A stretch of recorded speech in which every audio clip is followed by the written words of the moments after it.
Thank you, Mr. Chairman. Director Ahuja, are you aware of what percentage of DC-based federal employees relocated out of state during the COVID-19 pandemic? I'm sorry, Congressman, could you repeat the question, please? Are you aware of how many what percentage of DC-based federal employees relocated out of state during the COVID-19 pandemic? I am not, sir.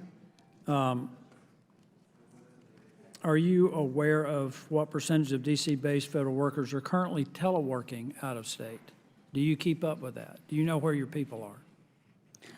Congressman, these data points are managed by agencies. We do provide at a high level an annual telework report that we issue at the end of the year. I did mention that we are now going to be collecting additional data variables that will provide more granular information that will actually pull this information from payroll centers. So we will have a better sense. Well, I'm glad you mentioned payroll, because that's the point here, is if you've got federal employees who were DC-based, they were getting locality pay, which is higher than what you would if you were working out of state, out of the district, if you'd moved to another state and you were teleworking. So I think OPM needs to look into this, because we shouldn't be paying DC locality pay for people who are not working in DC. And I really don't think we should, in many respects, if they're teleworking from their home. So can you look into that and report back to this committee what percentage of DC-based federal employees are no longer working in DC, but they're teleworking from other localities? Congressman, I'm happy to take that request back. And I'll have my team follow up with you. I'm not sure at this point what the data will reveal specific to your question. Well, Cushman & Wakefield, a commercial real estate firm, compiled keycard data from the General Services Administration and concluded that only 5% of the pre-pandemic federal workforce had swiped in to a government-leased office on an average workday in October, November. And that doesn't include government-owned buildings or office space outside of the Washington metro area. And the GSA, in an emailed statement, disputed the accuracy. I'll give them that. But it's unable to provide attendance data. Somebody's got to keep up with where our federal workforce is. And I don't dispute the data on the leased properties, because you either swipe in or you don't. So I am requesting that OPM look into this and provide a report back to this committee. And if I need to, I'll put it in writing. Congressman, we will definitely take it back. What I do want to emphasize is that much of this data still resides with the agencies specific to the telework and remote work arrangements. From the agencies, but I'm requesting it from OPM. I also want to ask you something. Again, this is maybe more agency specific, but the acting Social Security Commissioner admits that seniors are facing extraordinary delays when they try to contact Social Security by phone. And when they finally get through, the advice that they're getting is often incorrect.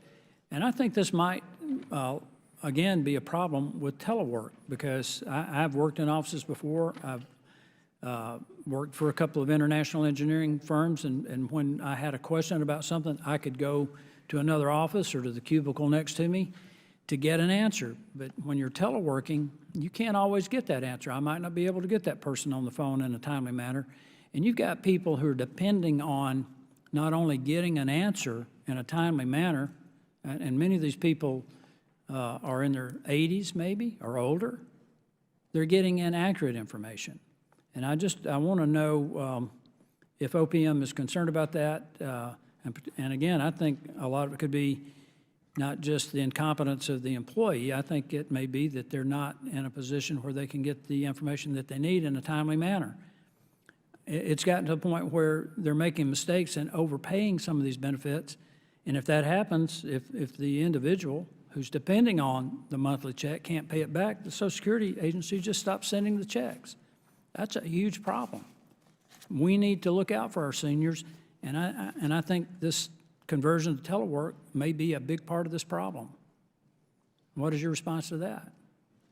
Congressman, let me mention, as I've mentioned earlier, that at the forefront for agencies, and what we've communicated should be, how are we delivering on customer service? How are we ensuring that we're delivering on mission? And we need to ensure that the workplace arrangements allow for that. Now, I can't speak specifically to what's happening at SSA, but I will tell you at the President Management Council level, we talk about these issues, and it includes the acting commissioner of SSA. And oftentimes we need to ensure we're looking at every factor to determine, is it telework, is it staffing, are there other issues, the need to make IT enhancements in order to be able to streamline some of those processes. So I think we're on the same page here we need to ensure that agencies can deliver. I appreciate your response. Mr. Chairman, I just think that we need to address these issues with a greater sense of urgency.